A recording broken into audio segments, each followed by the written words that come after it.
Meus irmãos, vamos abrir a palavra de Deus agora na Epístola de Paulo aos Romanos, capítulo de número 13. Nós vamos dar continuidade às exposições de Romanos nessa manhã.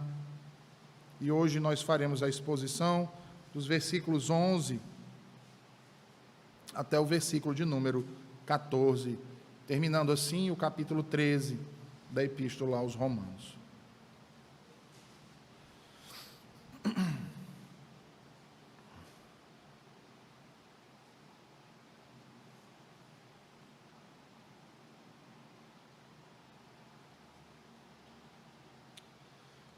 Assim diz a palavra de Deus. E digo isto a vós outros, que conheceis o tempo, já é hora de vos despertardes do sono, porque a nossa salvação está agora mais perto do que quando no princípio cremos. Vai alta a noite, vem chegando o dia. Deixemos, pois, as obras das trevas e revistamo-nos das armas da luz. Andemos dignamente como em pleno dia, não em orgias e bebedices, não em impudicícias e dissoluções, não em contendas e ciúmes, mas revesti-vos do Senhor Jesus Cristo e nada disponhais para a carne no tocante às suas concupiscências. Amém. Senhor bendito, tua palavra foi lida. Te rogamos mais uma vez, fala aos nossos corações. Nos livra do mal, Senhor, e nos mantém unidos a Ti, para guardarmos a Tua verdade. Em nome de Jesus. Amém. Meus irmãos, depois de ter argumentado acerca do amor, como nós vimos, e de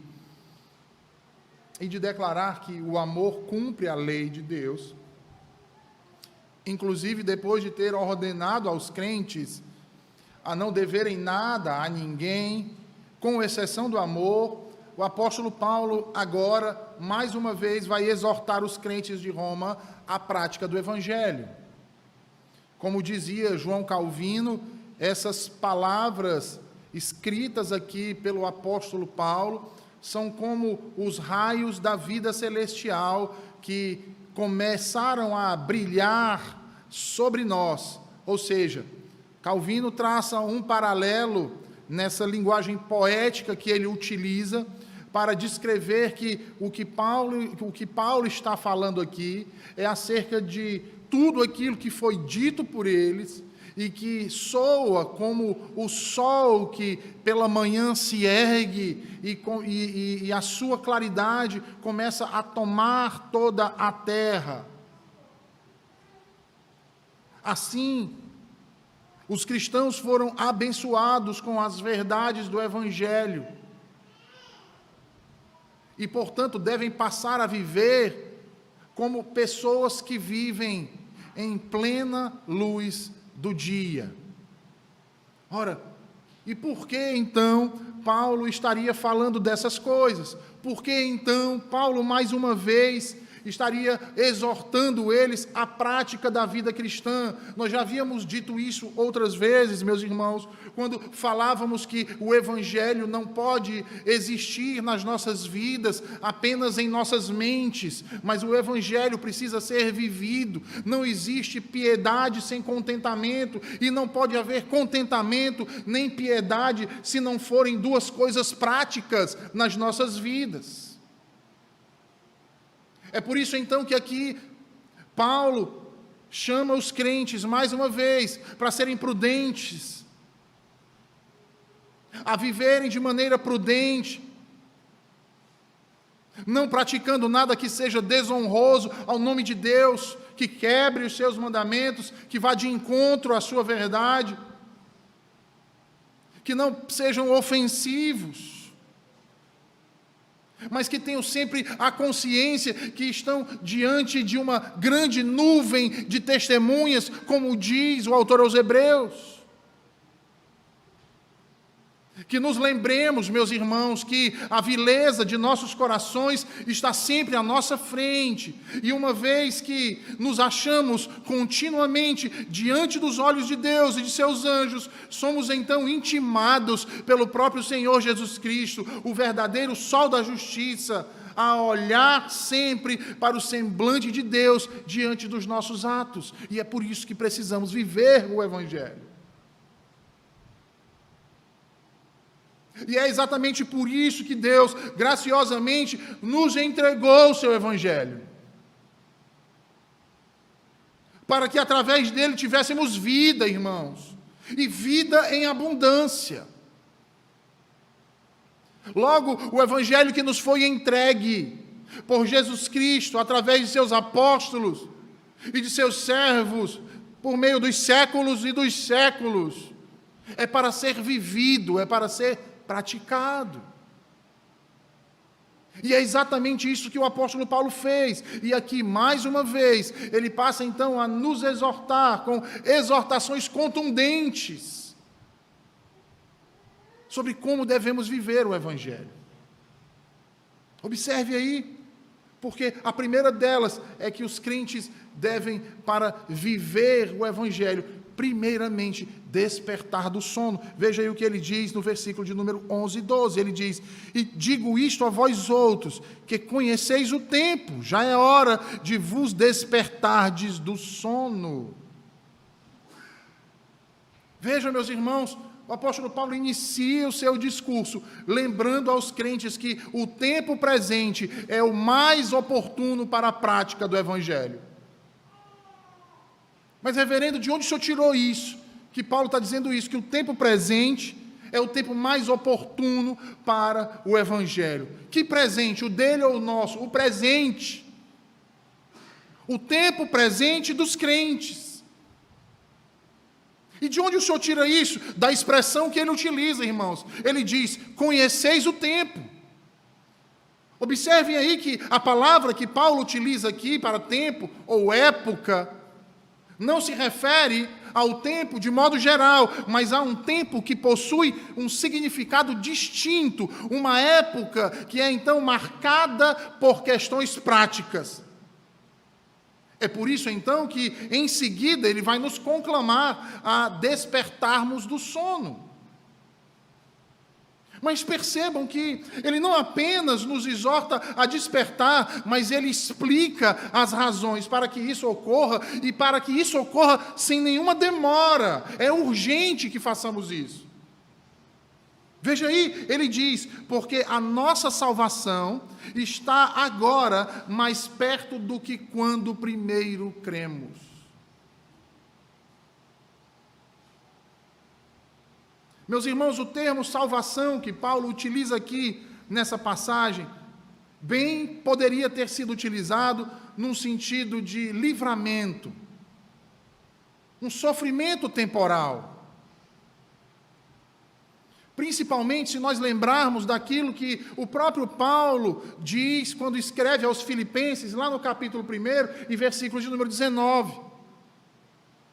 Nós poderíamos supor que Paulo estivesse aqui a pensar acerca de alguma aflição presente naquele momento, que estaria então impactando a igreja, e que devido a esse problema, a esse sofrimento, a essa aflição, então aqueles crentes deviam nutrir no seu coração, né, a esperança e ansiar para que a liberdade chegasse o quanto antes. No entanto, meus irmãos, vejam, no tocante à linguagem utilizada no Novo Testamento, nós somos então considerados a enxergar que, por causa do vocábulo futuro, Paulo estaria aqui se referindo não ao tempo de uma aflição, mas a um evento que muito em breve aconteceria, e esse evento não é outro, senão o advento de Cristo, de sua segunda vinda.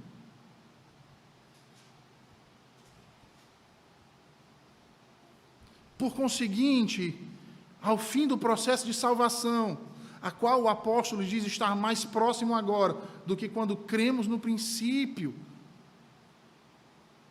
nós percebemos que ele fala a respeito de um período que está próximo de acontecer.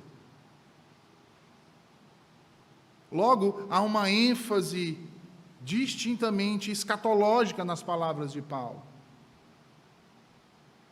Além disso, quando nós observamos as palavras aqui utilizadas, tempo ou época, né, que no Novo Testamento geralmente é utilizado como cronos ou kairos, percebemos que esses termos são distintos entre si e que este último é reputado como um tempo considerado em relação a uma atitude pessoal de indicar ou de mostrar qualquer época ou período. Nós vemos isso ser utilizado dessa forma em textos como o de Mateus 11, 25, como o de Atos, no capítulo 7, versículo 20, como 1 Coríntios 7, versículo 5, Efésios 2, 2 Timóteo 4, 6.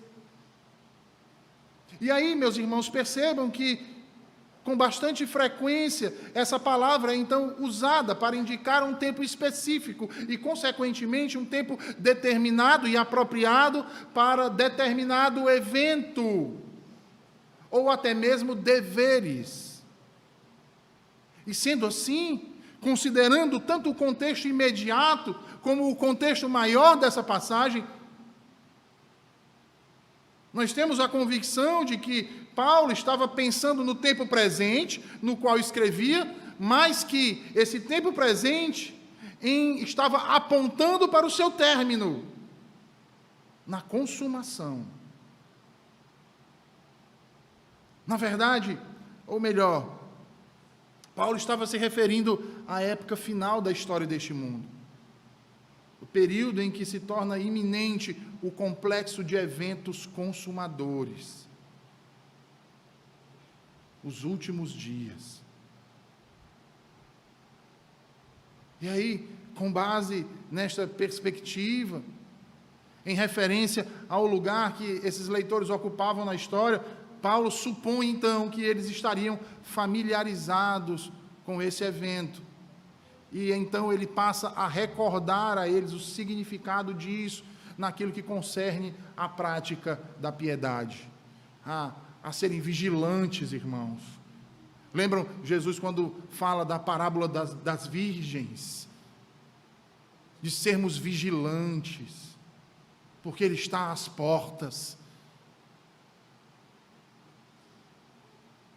Por isso ele diz, vai alta a noite e vem chegando o dia. Vejam aí no versículo 12, ele diz, deixemos, pois, as obras das trevas e revistamo-nos das armas da luz.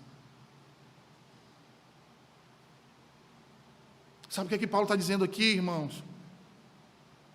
Paulo está falando para aqueles irmãos que ficam nutrindo seus pecados sob a condição da regeneração e do tempo de Deus ser algo demorado.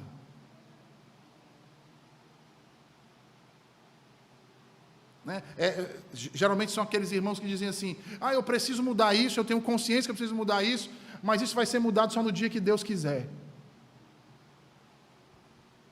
E que no nosso linguajar nós chamamos isso, de uma maneira mais popular, como vai empurrando com a barriga. Eu tenho que ser um homem piedoso. Por quê? Porque Cristo me amou e eu o amo. Mas isso pode ser amanhã. Aí chega o amanhã e diz assim, não, hoje não, porque eu ainda tenho tal coisa, mas pode ser depois de amanhã. Não, mas depois de amanhã ainda não, pode ser semana que vem.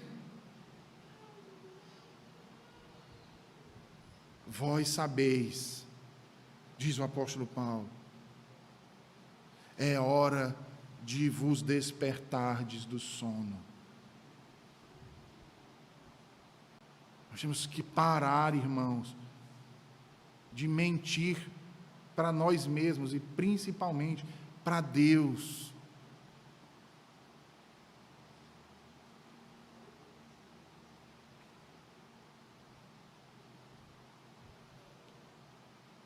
Nós precisamos viver para a glória dele. Porque ele está próximo.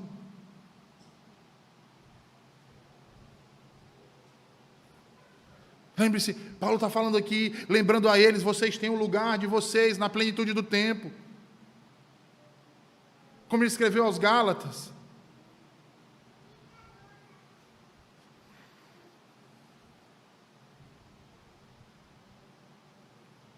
Vocês têm um lugar garantido de vocês na dispensação da plenitude dos tempos, no fim dos séculos. Ao se cumprirem esses tempos, não sejam pegues com as calças curtas. Não sejam nécios.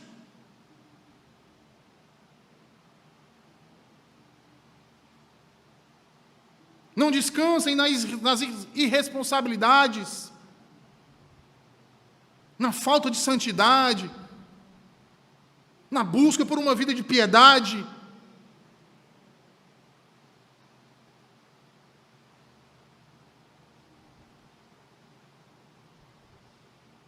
Será que você não entendeu ainda que o momento que nós vivemos é um momento de preparação para habitarmos o novo céu e na nova terra? E se você não estiver preparado, você não vai habitar lá. Porque se você não se preparou, é porque você não pertence a esse povo.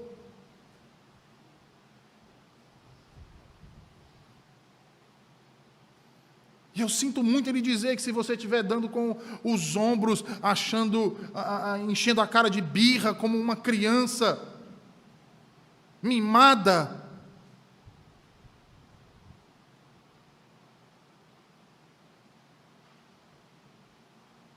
que o pai repetidamente diz, não faça isso, deixe de fazer isso, faça agora isso, você não pode viver assim, você tem que viver assim, e ela, por birra, por raiva, diz assim, eu sou assim, e pronto, se quiser é assim, e acabou-se.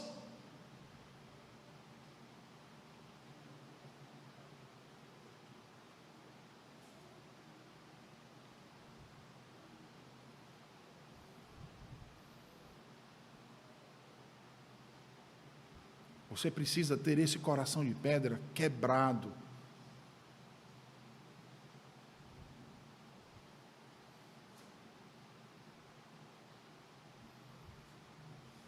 Paulo está falando de um evento consumador, irmãos. E que esse evento está próximo, veja. Ele diz, vai alta noite e vem chegando o dia.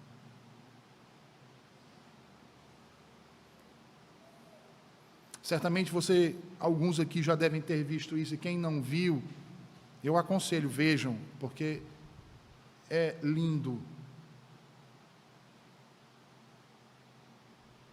O raiar do dia à beira da praia. Vocês já viram isso?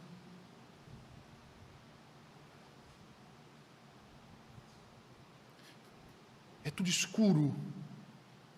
E por volta de 4 da manhã o céu começa a mudar.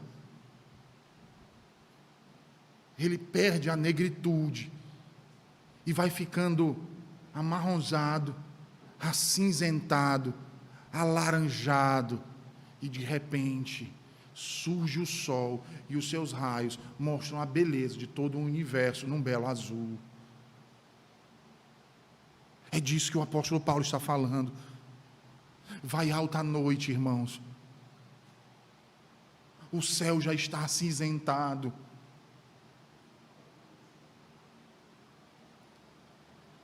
Deixemos, pois, as obras das trevas e revistamo-nos das armas da luz.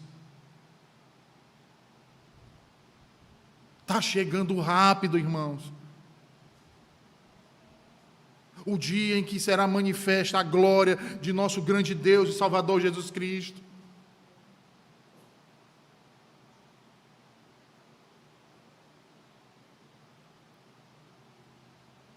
Reverendo, mas Paulo cria que a volta de Jesus era imediata. É por isso que ele está falando isso, mas nós sabemos que não é imediata.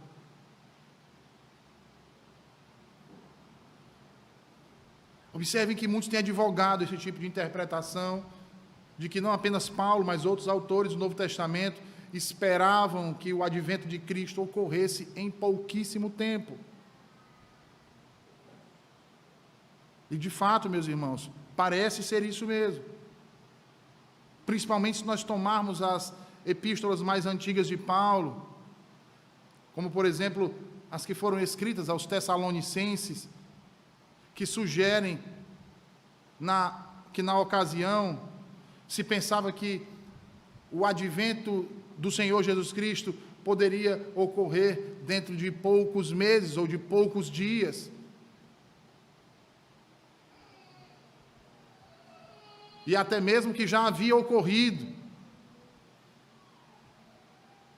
E que muitos esperavam que esse evento acontecesse durante ainda a sua vida física, entre aqueles que estavam vivos naquele período. Percebam ainda que essa mesma ideia se encontra em 1 Coríntios, e é a causa do julgamento de Paulo ser afetado quando trata dos problemas éticos.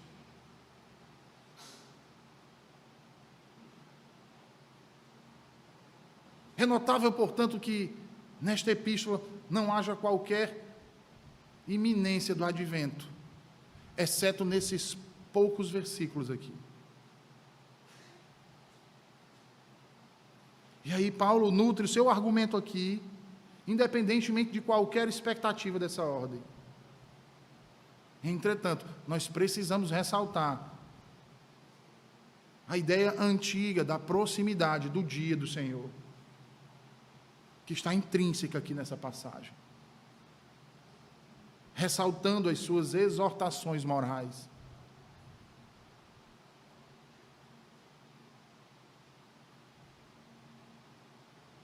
Veja, talvez muitos pensem assim: mas é exatamente por isso, pastor, porque eles pensavam que viria ali imediatamente, então tinham que viver de maneira perfeita. Mas nós sabemos que Jesus não veio, e que Jesus não vai vir hoje, e nem amanhã. Então a gente não precisa cumprir imediatamente essas coisas. É com o tempo, pastor, com o tempo a gente vai.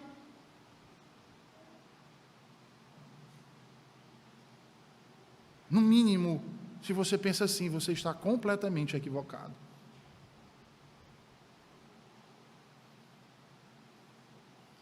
Eu respondo isso de duas formas. Em primeiro lugar, a ênfase que o Novo Testamento todo dá à brevidade do advento de Cristo. A brevidade. Abra sua Bíblia aí em Filipenses capítulo 4, por favor.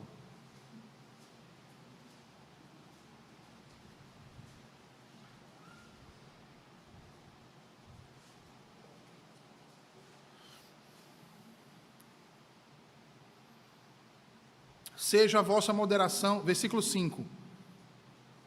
Paulo diz assim: seja a vossa moderação conhecida de todos os homens, perto está o Senhor.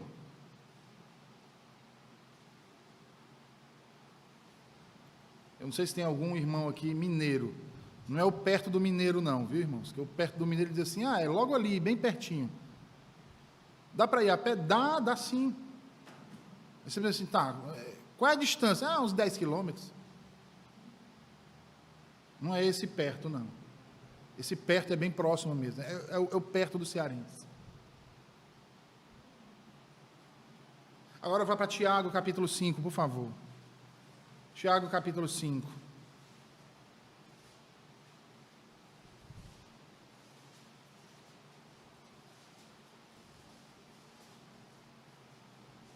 Tiago, capítulo 5, versículo de número 8.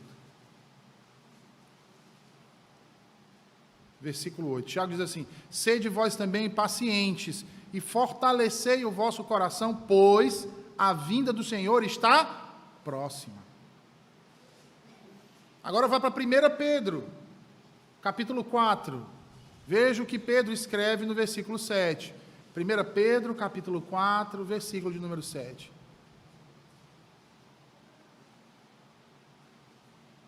Pedro diz assim: ora, o fim de todas as coisas está próximo. Sede, portanto, criteriosos e sóbrios, a bem das vossas orações. Então nós temos aqui, Paulo, nós temos aqui Tiago, nós temos aqui Pedro, e agora nós temos o João. Vá para Apocalipse 22, por favor. Apocalipse capítulo 22. Apocalipse 22, versículo 10.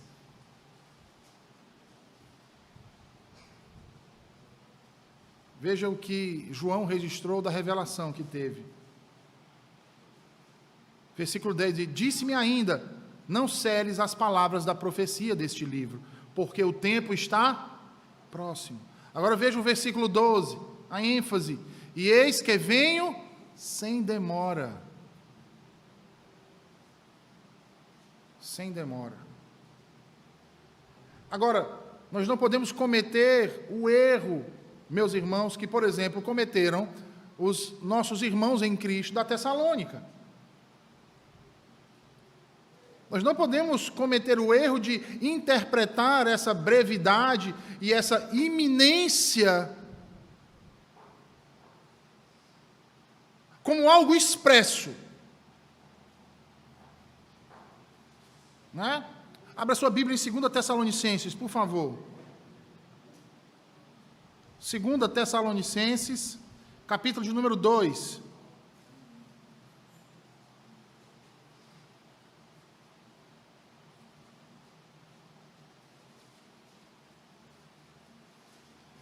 Segunda Tessalonicenses, capítulo 2, versículos 1 a 12. Eu não vou expor o capítulo, tá, irmãos? E de antemão, eu quero já anunciar para os irmãos, provavelmente, ao terminarmos a exposição da Epístola aos Romanos, nós vamos iniciar a exposição da primeira e segunda carta aos Tessalonicenses. Então, nós vamos passar por esse texto.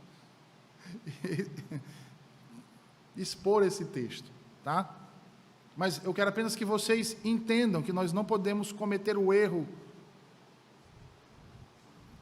de confundirmos proximidade e brevidade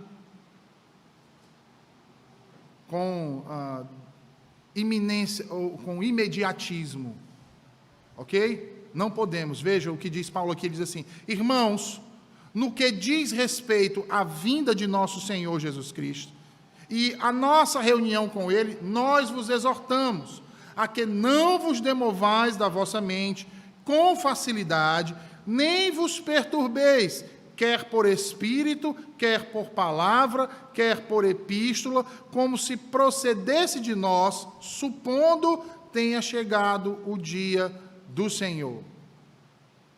Por que Paulo está dizendo isso? É porque ele está rejeitando a expectativa que os apóstolos nutriram, da brevidade do segundo advento, ou seria porque esses irmãos, apesar do seu ensino anterior na primeira carta, acabaram sendo enganados por falsos profetas que causaram uma série de distúrbios por conta desse imediatismo. Certamente que não se trata da primeira questão. Paulo não está se contradizendo. Não houve uma mudança de entendimento de Paulo. Pelo contrário. Mas, ao que tudo indica, essas pessoas foram ensinadas de maneira errônea acerca do segundo advento. Muitos, inclusive, largaram seus empregos, não trabalharam mais. Outros ficaram perturbados, ensandecidos, porque pensavam que Jesus Cristo já havia vindo. E aqueles que morreram, então, diziam eles, o que vai ser deles agora? Morreram antes que Cristo voltasse?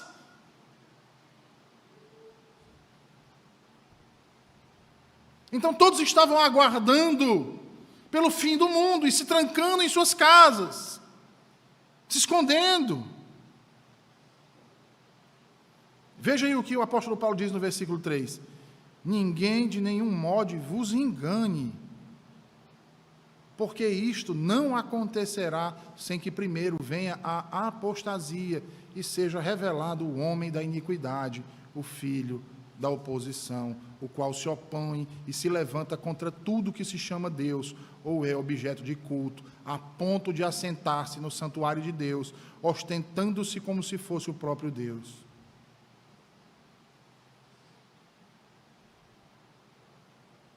Então, por isso, precisamos ser vigilantes e observar o cumprimento dos tempos, os sinais do segundo advento. Não podemos cair em narrativas imediatistas, irmãos.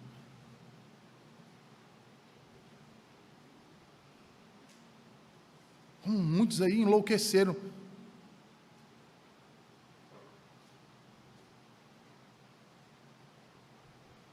Essa ideia do...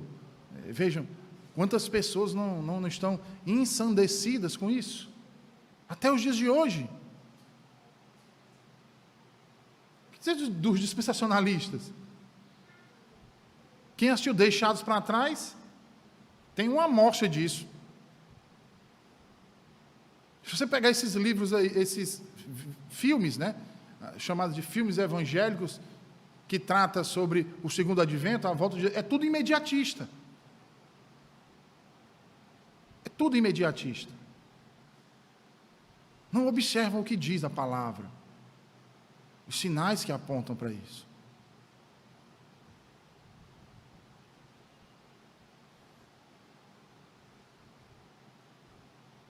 Veja, retornando então ao texto de Romanos, nós vemos que Paulo, inclusive, fala acerca da restauração. Veja como a ideia de Paulo não é uma ideia imediatista, irmãos.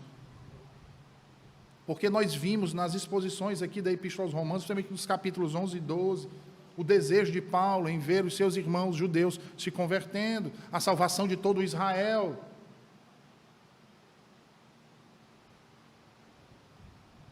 Pedro, quando diz, o fim de todas as coisas está próximo, ali ele teve a oportunidade de abordar as objeções fundamentadas no prolongado lapso de tempo. Por isso é que ele vai dizer em sua segunda carta que um dia para o Senhor é como 1000 anos, e 1000 anos como um dia. Para nós não cairmos no imediatismo.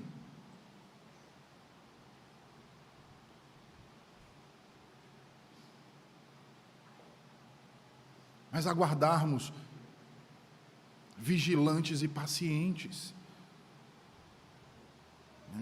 Eu vejo alguns irmãos, hoje muito pouco, né? Graças a Deus, mas eu conheci irmãos que não...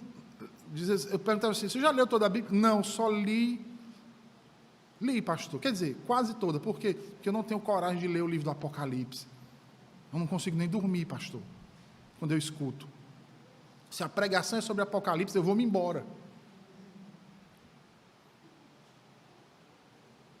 Mas, irmão, você não era para ficar assim, não, irmão. O Apocalipse era para encher o seu coração de gozo e deleite e anseio. Não era para lhe causar medo. Quem tem que ter medo são os ímpios. O crente deve ansiar pelo cumprimento de tudo isso. Porque o cumprimento de tudo isso é o fim de nossas tribulações, de nossas perseguições, de nossas dores, de nossas lágrimas.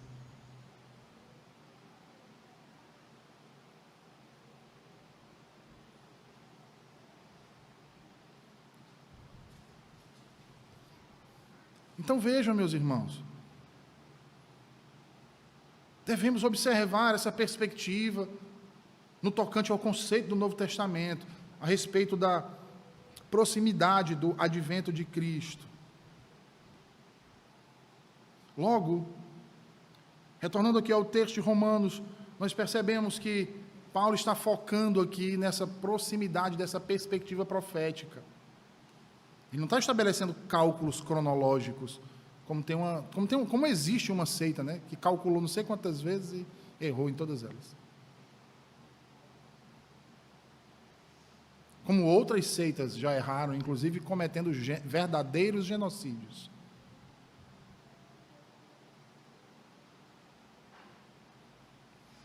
Então percebam que no desdobramento do propósito redentor de Deus, o próximo grande acontecimento correlato à morte de Jesus Cristo é sua ressurreição, é a sua ascensão, é o derramamento do Espírito Santo de Deus no dia de Pentecostes. E após isso, irmãos, após essas coisas, o próximo grande evento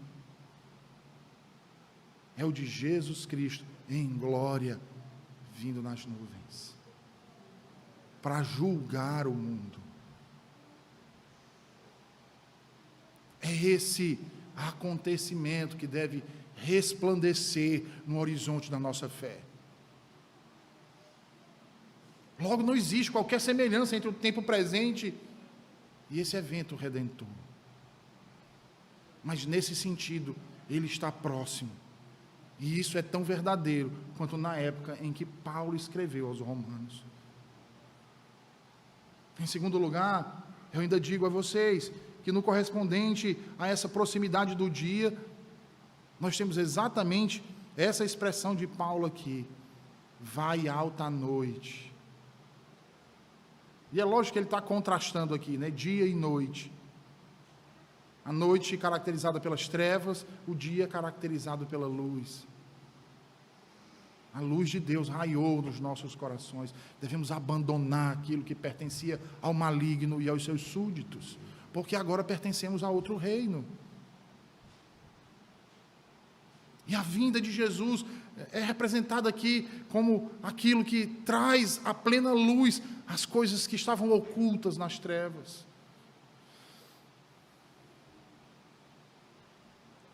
E a luz do juízo divino, que não podemos deixar para depois.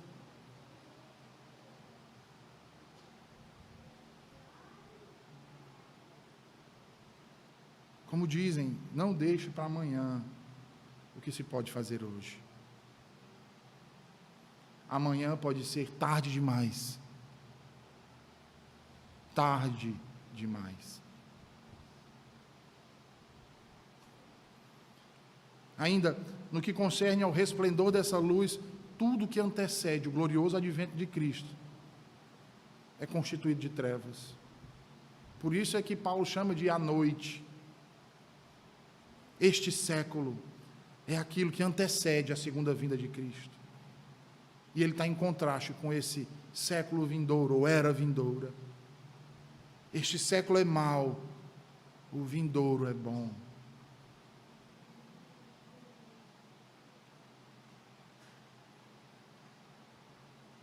Vai alta a noite.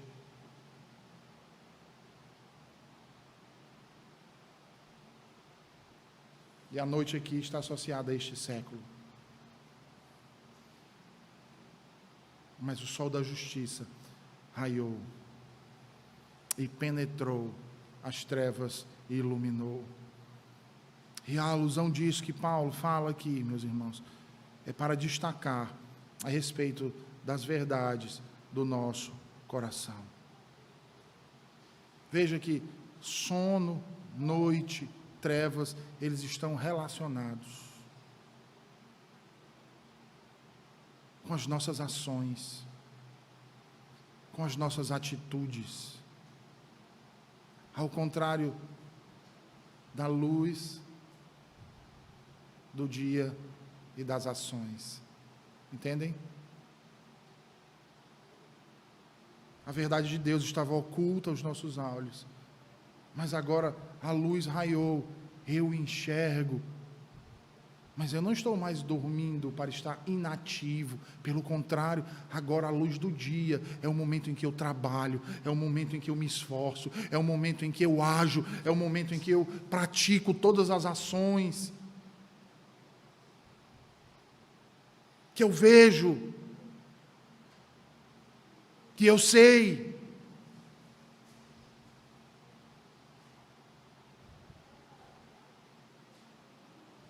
E aí eu devo colocar em prática aquilo que ele falou em todo o bloco anterior, do amor ao próximo. E que isso não está restrito à nova aliança, como dizem alguns. Mas isso é dito a todos que foram criados à imagem e semelhança de Deus, tanto a cumpridores do pacto como a quebradores do pacto. tanto a filhos como bastardos, tanto como a eleitos como réprobos. Mas nós, ainda mais, eles estão em trevas, nós estamos na luz, então por que não praticar aquilo que está exposto aos nossos olhos? Ora, embora o dia de Cristo não tenha chegado, mas ele já lança luz sobre o nosso presente. Nós já podemos desfrutar das bênçãos da salvação, irmãos. Nós já podemos desfrutar do gozo do dia do Senhor, do novo céu e da nova terra. Apesar de ter muita gente que não gosta muito.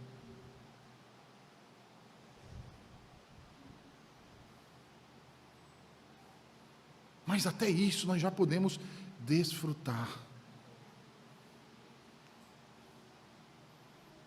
E é nessa luz, meus irmãos, que nós devemos então agora viver, pois esse é o raiar daquele dia que possui um resplendor inigualável.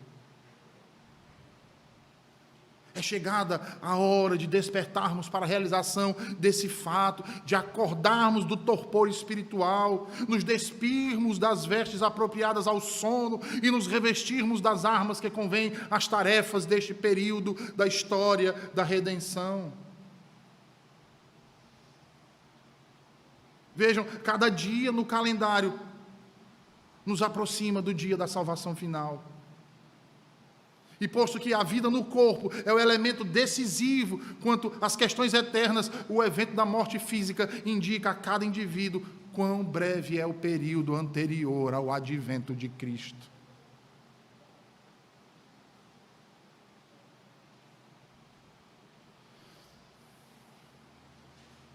Ora, por isso se faz necessário ressaltar que todos nós compareceremos perante o tribunal de Cristo. Entendem agora por que ele está associando ao advento? Porque o segundo advento não vai ser como alguns dizem aí. Vai ser arrebatado, vai para as bodas, depois volta, depois sobe de novo. Não. Quando ele vier, ele vem julgar.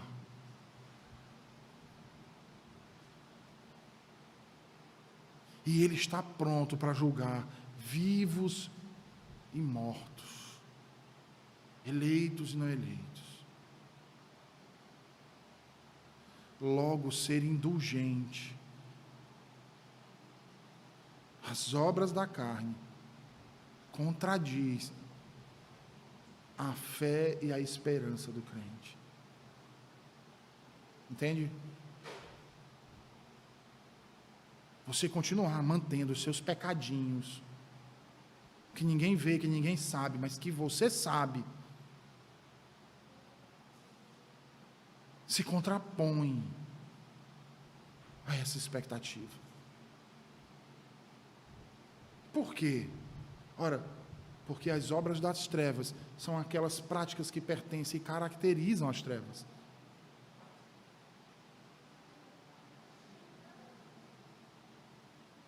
E devem ser entendidas dentro do seu sentido ético. É que nós já falamos aqui inúmeras vezes. Lascívia, prostituição, mentira.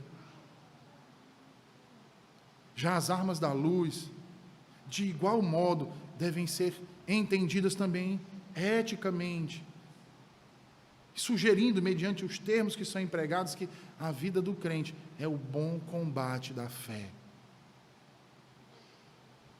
Por isso ele diz, os versículos 13 e 14, veja aí, versículos 13 e 14. Romanos 13, versículos 13 e 14. Paulo diz assim: andemos dignamente, como em pleno dia, não em orgias e bebedices, não em impudicícias e dissoluções, não em contendas e ciúmes, mas revestivos do Senhor Jesus Cristo, e nada disponhais para a carne no tocante às suas concupiscências. Veja que esses excessos que Paulo enumera no versículo 13 eram comuns ao Império Romano. As bebedices, as dissoluções, os ciúmes, a contenda. Sobretudo em Corinto, contexto onde o qual a carta foi escrita, a carta aos Romanos. Logo, os termos usados aqui indicam o abandono da libertinagem e de tudo aquilo que é consequência disso. Meus irmãos, nós fomos feitos santos e somos chamados para a santidade.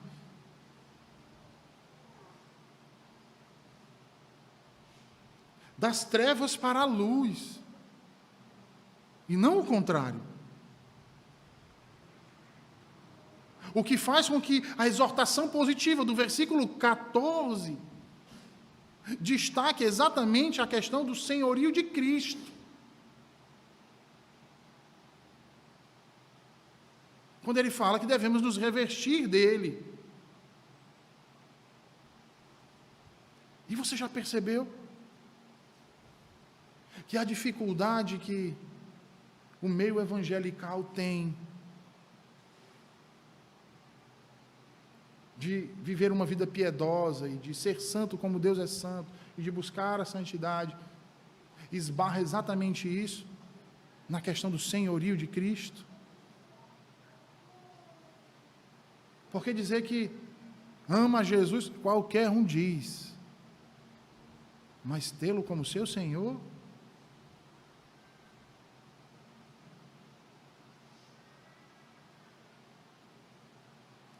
Como seu Senhor, como seu dono, como seu proprietário, e você como um escravo dele. Essas palavras doem, né? Mas é isso. Só que no coração daqueles que amam a Cristo não doem, trazem consolo, animam.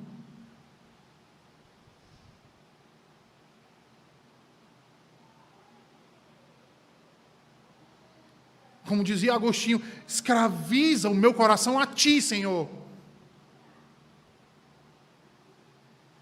Toma-me em tuas mãos como teu servo, para fazer sempre a tua vontade, não a minha.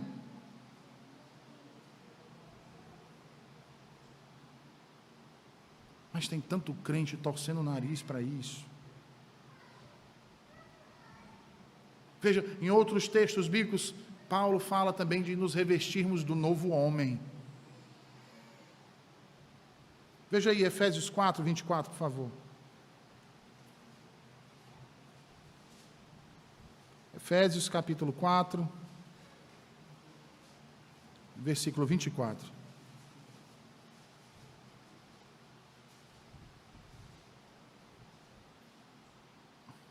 Vamos ler a partir do 22, por favor.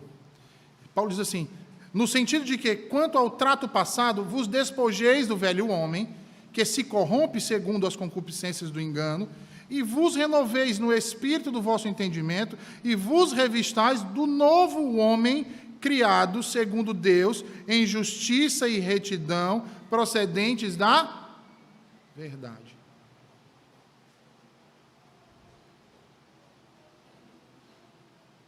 Nós devemos nos revestir de Jesus Cristo, do novo homem.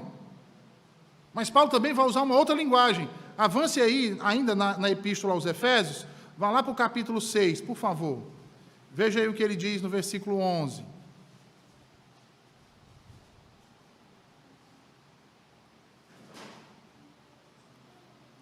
Paulo vai dizer: revesti-vos de toda a armadura de Deus, para poderdes ficar firmes contra as ciladas do diabo.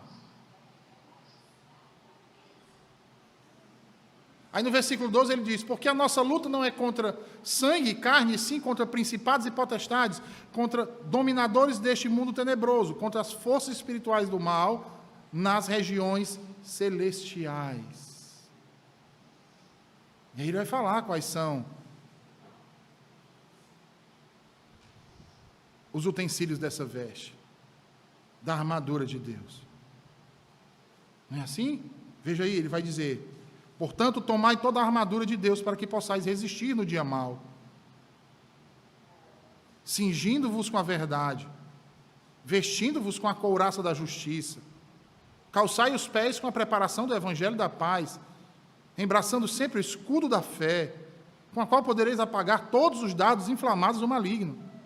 Tomai também o capacete da salvação e a espada do Espírito, que é a palavra de Deus, com toda oração e súplica, orando em todo o tempo no Espírito, e para isto vigiando com toda perseverança e súplica por todos os santos, e também por mim, para que me seja dada no abrir da boca a palavra para com intrepidez fazer conhecido o mistério do Evangelho. É interessante a linguagem de Paulo, mas se você observar, nenhuma dessas ordens aqui se compara à cláusula do texto de Romanos, quando ele diz: revesti-vos do Senhor Jesus Cristo. E é interessante porque essa cláusula, Paulo só utilizou ela mais uma vez no Novo Testamento. Lá em Gálatas, no capítulo 3, versículo 27. E o que quer dizer isso, reverendo? Revestir-vos de Cristo é identificar-se com Ele.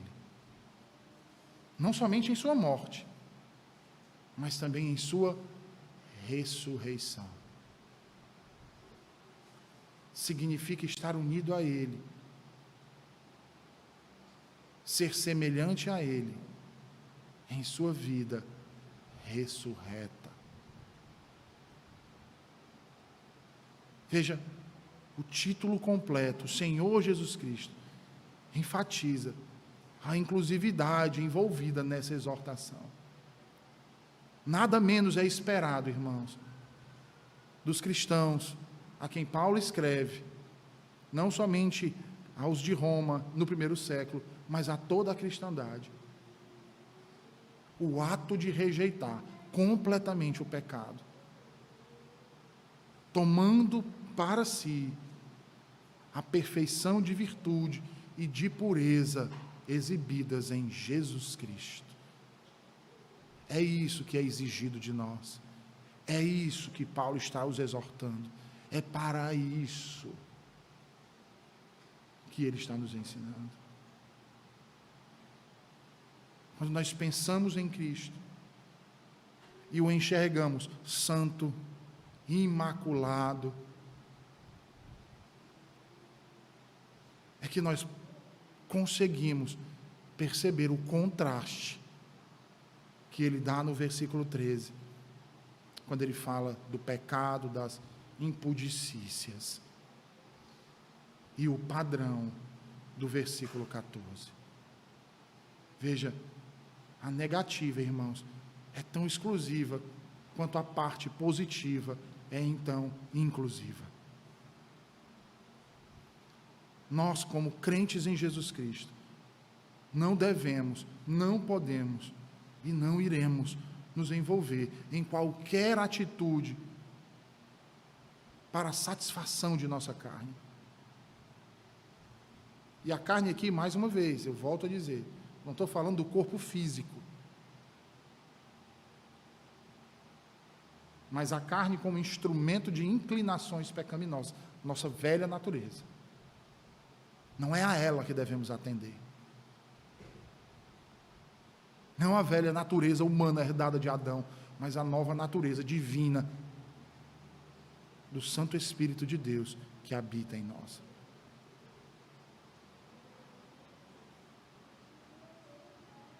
É para essa nova natureza que deve estar o pendor do nosso coração, o prazer das nossas almas, a alegria das nossas vidas, e não nas demais coisas. Que o Senhor nos ajude, nos fortaleça. Vamos orar? Senhor Deus bendito, santo é o teu nome. Te agradecemos por tua palavra nessa manhã, pregada aos nossos corações, e te pedimos mais uma vez, Senhor, aplica e que frutifiquemos à luz das sementes do teu evangelho que foi plantada no nosso coração, hoje aqui mais uma vez. Para o louvor da tua glória é o que te oramos. Amém e amém.